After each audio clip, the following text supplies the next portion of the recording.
There was once a point in time where this business owner had this dream of creating this salad business, this business that she could be able to provide healthy food options for people. She literally stood outside on King Street and with a clicker counted how many people passed by where the location that she just dreamed of being in. She was that focused on making sure that her dream came to fruition. And that level of effort went to the bank, unable to get funded by the bank, comes to Climb Fund, takes her loan and does exactly what she planned on doing with it. She opened her business on King Street and now she's able to grow her business tremendously. And so now seeing her salads in the airport, it's people all over the world are now experiencing her dream.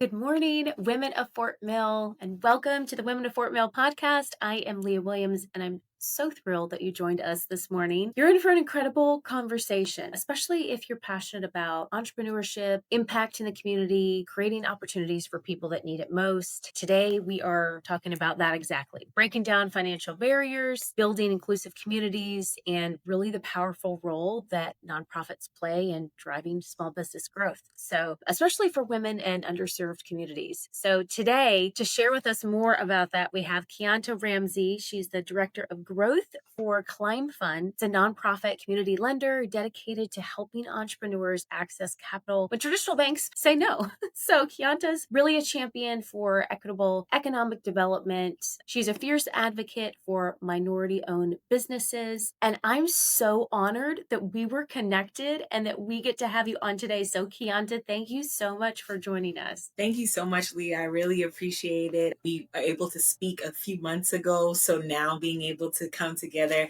on the podcast, I'm super excited to be able to share all of the great things that Climb Fund is doing and how the women of Fort Mill could truly benefit from the services that we provide. Well, when we initially spoke, a mutual friend connected us, and I remember thinking how incredible that a nonprofit like this exists, because there are so many needs that business owners and entrepreneurs have. And so much of the time, it's if I just had access to this resource or this capital, I would be able to scale my business, or I'd be able to get the things I need to get this contract. So can you give people, our listeners, a little bit of context on Climb Fund? How is it different from traditional lenders? Because it is a nonprofit, and so it is completely different from the traditional finance system. Absolutely. So Climb Fund is what's called a community development financial institution. We are a certified CDFI in that we provide funding for small business owners who are unable to get funding through traditional banks. We are a nonprofit organization, a 501c3, so much like any other nonprofit in that regard, but we operate a lot like a bank. However, we do not take any deposits. So as a CDFI, it's our mission to serve those who are underserved,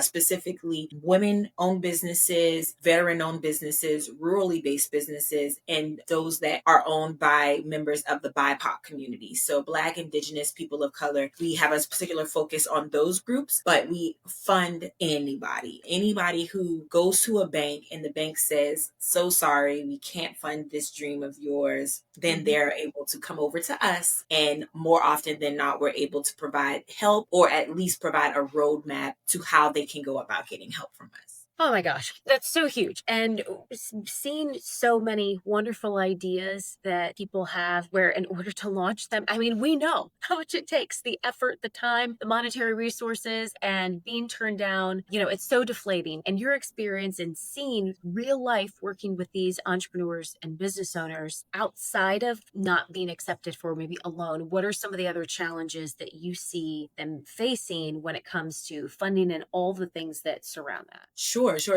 just like you said, entrepreneurship is such a journey. And I like to think of entrepreneurs as like little superheroes, right? We find an issue, we see a problem, we're here to provide a solution. And more often than not, you have people who have the solution, they know how to provide that, but the business aspect is where things kind of lack, right? So the beauty in Climb Fund is that not only will we provide you with the funding and the access to capital that you need in order to to start up your business, scale, grow, sustain your business. We also provide technical assistance, and that is really the secret sauce for us. The hours that we put in to making sure that our clients are not just handed a check and said, go ahead, please make sure that you pay us on time every month. No, we're with you hand in hand, making sure that anything from marketing to assistance with accounting, QuickBooks help, assistance with HR related issues, anything that you need in order to make sure that your business is in good standing, we are here to assist in any way. Not only do our staff here provide technical assistance, we have a client success coordinator who is solely dedicated to ensuring that he's keeping in contact with our portfolio of clients, which is over 300 small businesses across the state. He's in constant contact with them, making sure that their revenues are where they want them to be at, that their employees are being taken care of the way that they need to. And sometimes, life happens, right? There might be a slower month. There are,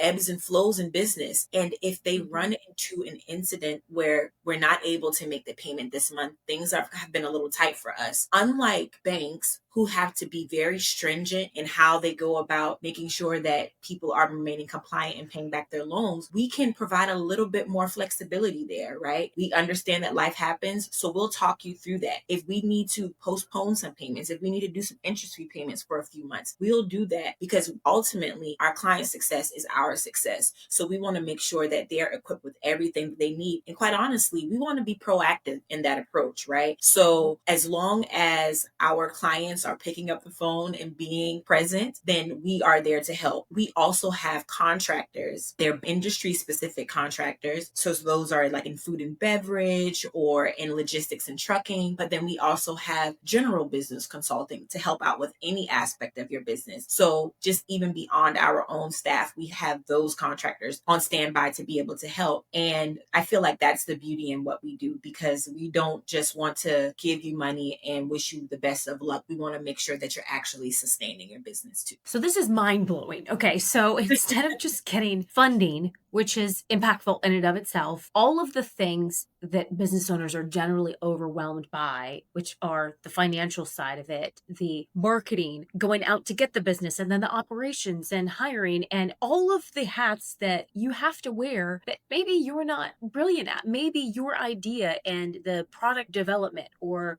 solving the problem. These superhero people that all they know is, I see problems and I know how to solve them, but all these other components that go into making this a reality, that alone, the value of that. So is that something separate that they are paying for, or that is just part of, you work with us as a nonprofit, we wrap our arms around you to make sure that you're successful, first by funding, but almost more importantly, by all the other support? Is that really how it is, where they're getting all of this? Believe it or not, all of that is completely free to our clients. Completely free to them. They do not have to pay for any degree of consultations, technical assistance, all of that. Those wraparound services are included. So once you become a client with Climb Fund, you're a client for life. We like to say that you're stuck with us. So even after you've paid off your loan, if you come back and you say, hey, I'm still kind of struggling a little bit with marketing, no worries. We got you. We're going to walk you through. We're going to see where you kind of have some issues. And if we need to connect you with someone, we will. We also have a private Facebook group for our current clients and past clients called the Climb Fund Collaborative. And that's where all of the great minds of our clients kind of come together. It's like a think tank. They share ideas, they share pitfalls, they provide, even if they're they have a sale going on. Hey guys, just if you don't mind advertising this, it becomes a beautiful community of support. And again, it's not something that they have to pay anything additionally for. So as long as they take advantage of it, it's there. And community is so key to the success of any business. I think those of us that own our own businesses and have seen the impact of who you know, how much you give back, because it's not just what you're taking from the community. You have to be an active participant and giving and adding value, and knowing that a community is born within this, Climb Fund group of clients, because you're based out of Charleston, but you can technically serve the whole state of South Carolina. Is that right? right? Absolutely. We've been around Okay. for over 45 years. We initially started out only servicing the Charleston, Dorchester, and Berkeley County areas. And back in 2021, when we rebranded to Climb Fund, we expanded our services into the entire state. So at present, we're serving clients in 23 of the 46 counties in the state, constantly looking to make sure that we're making impact in all of the areas that truly need us the most. We are fortunate enough to be able to have 5 community development loan officers in the 5 major regions of the state. So we have one that is hubbed here in Charleston that services the entire Low Country area. We have one in the Grand Strand PD area. We have one in Greenville, upwards to the upstate, up in the Fort Mill area. And then we have a new office in Aiken to service the western region of the state. So we are making sure that our clients are within 90 minutes of a Climb Fund employee, right? Because we understand that, starting a business and a business venture can be daunting. It can be a little intimidating. And while being virtual is a super convenient way of communicating, sometimes you just want to put your eyes on someone and you want to be able to kind of get that one-on-one assistance. And so with us having that presence across the state, we were super intentional and very strategic about making sure that we were hubbed at least 90 minutes from our clients to make sure that they can always reach us. Oh my gosh. This is so exciting to me. And you get to see firsthand the impact and the trajectory of someone that starts with Climb Fund and seeing their success, being part of the cheerleading team, helping them along the way. Does an example come to mind that might help some of the women that are listening be like, oh my gosh, that's me, or that's, a friend of mine that would have helped her so much had she had these resources? Any examples or stories come to mind? Absolutely. We help so many great people. The beauty in Climb Fund is that we're industry agnostic. So it really doesn't matter what industry you're in. I mean, we funded cat cafes. We funded countless food trucks, but one business that really stands out to me is Verde. They are a restaurant, and they came to us initially, just for funding to be able to place their restaurant down on King Street, one of the busiest streets here in downtown Charleston. After getting funding from Climb Fund, they just took off, and their success propelled. And since becoming a client with Climb Fund, they were able to open up about 3 other locations across the state. Wow. They now have a contract with the Charleston International Airport where they have the grab and go meals. And it is just fascinating, and almost it gives me chills to just think about the fact that there was once a point in time where this business owner had this dream of creating this salad business, this business that she could be able to provide healthy food options for people. She literally stood outside on King Street and with a clicker counted how many people passed by where the location that she just dreamed of being in. She was that focused on making sure that her dream came to fruition. And that level of effort went to the bank, unable to get funded by the bank, comes to Climb Fund, takes her loan and does exactly what she planned on doing with it. She opened her business on King Street, and now she's able to grow her business tremendously. And so now seeing her salads in the airport, it's people all over the world are now experiencing her dream. Yes. And, we were able to play a part in that. And so those types of stories are countless stories like that. But it's like that type of story that truly sticks out to me because it just shows the possibilities that we're able to support. Oh my gosh. You must have your fulfillment cup filled every day because wow, what you do is you're pouring so much into people. The ones that really want it and are driven and just need the little bit of support, they're making it happen. They just needed a little push or the extra support that traditional finance sometimes doesn't offer. So you're really at the intersection of finance, community impact. Do you have any advice for women, minority entrepreneurs who are really overwhelmed, as they're in the beginning stages of a business and the process of figuring this all out? Do you have any advice for them? Absolutely. So I oftentimes have people say, Keonta, I don't even know where to start.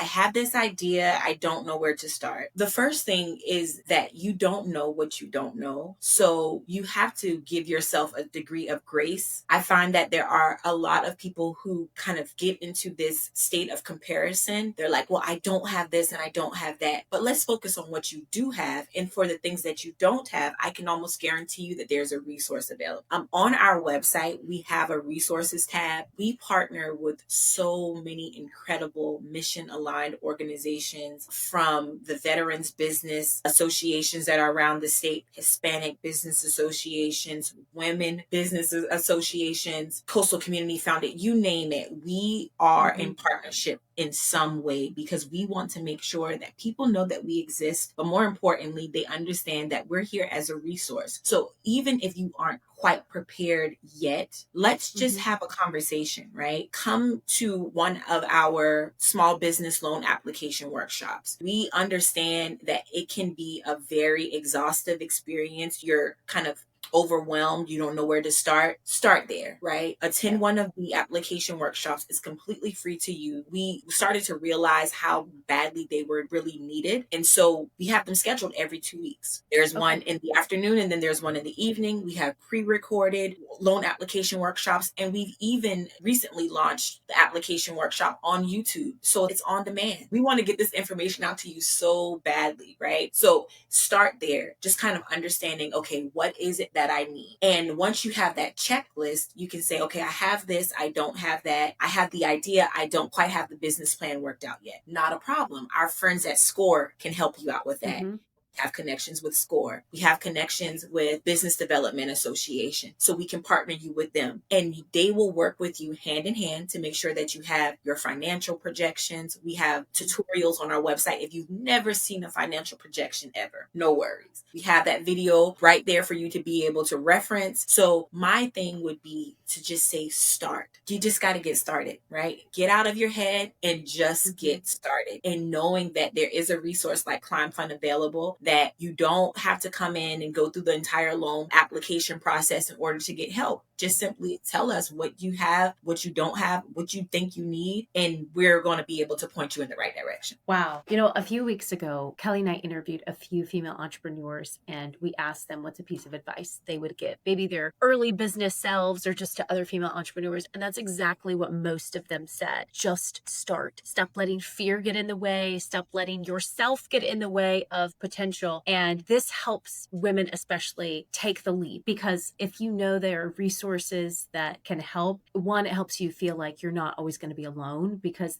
being an entrepreneur can feel lonely. And this is such a gift to so many people. And of course, maybe I'm a little biased to women and female entrepreneurs, but what a blessing to have a resource that opens up to so many others the second you come in contact with them. So I am so grateful for you sharing your insight, the mission of Climb Fund. You're all in. Your heart is so in it. You can tell. And our communities, our state now as a whole is better because of it. Can you tell listeners where they can find more about Climb Fund, the website, who they should be reaching out to, and what their next steps would be? Sounds like they need to attend a workshop, but what would next steps be in getting in contact? Sure. Just like you said, while we definitely do an inclusive access to capital provider for sure, but we have over 40% of our loans are going to women-owned businesses. So this is definitely the work that we are very intentional about doing. The best way to reach us or just to find out more about Climb Fund is to go to our website, climbfund.org. There we have our events tab. I definitely recommend just kind of surfing the site, setting aside maybe 30 minutes, 20 minutes to just check out some of our client success stories. We like to capture our client success stories through our client spotlight videos. So those are on YouTube, but you can access them through our website, and you can actually see that we have folks who didn't have a building, didn't have an actual business location, and went from the ground up, and we were there every step of the way to help them. We also have our resources tab, as I previously mentioned, that you can see some of the other organizations that we are in partnership with to make sure that we get you on the right track. Our events tab is where you can also go to see all of the different events that we'll be attending. Our loan officers, I like to say that we're on a road show. We are trying want to make sure that we are ever present in all of the communities that we are aspiring to reach. So we oftentimes collaborate with different people all across the state to make sure that we're getting the word out about who Climb Fund is, but most importantly, how we can help you with access and capital. And of course, providing that technical assistance as well. But on that events tab, you'll see where all of the scheduled small business application workshops are going to be held. Okay. And that would definitely be the next step. We are present on Facebook. So you can also find us under Climb Fund on Facebook and also on Instagram. And we have some fun posts on Instagram. We have our client closings. So I'm sure that you'll probably stumble across a few people that you might know that are clients of Climb Fund, but those would definitely be the best ways to get in contact with us. Oh my gosh. Keonta, thank you so much. I am thrilled. How can we get more involved? And I think as an encouragement to all the women in Fort Mill, whether you have a business and you have grandiose plans, but honestly, the resources may be what you need the most. So funding is always important because we all know in order to grow, we have to infuse capital in, but the resources alone are so powerful. So I would encourage everyone to reach out to Climb Fund, check them out on Instagram. We'll have their website, their social handles, all of that in the show notes for you to access there. And Keonta, thank you again. We're so grateful for your time and the impact you're making. Thank you. Thank you, Leah. This was awesome. And I can't wait to hear from more of the women of Fort Mill and see you guys on our application workshops and eventually be able to definitely fund your dreams. So thank you so much for this opportunity. I truly appreciate it. Thank you. And thank you, ladies, for tuning in to this week's episode of the Women of Fort Mill podcast. Be sure to follow us on Instagram, Women at Fort Mill podcast. Sign up for the newsletter so you can be in the know for all of the amazing guests like Keonta coming on the podcast, all of the resources. We include that all in the newsletter, as well as events that are coming up as well. So we are so excited to continue making an impact and spreading word about incredible organizations like Climb Fund. So if you enjoyed today's episode, please share it with a woman you know, an entrepreneur. This episode's going to spread like wildfire because I know I personally will be sending it to so many people. So thank you, ladies, again for tuning in. Keonta, thank you, and we will see you next week. All right, thank you.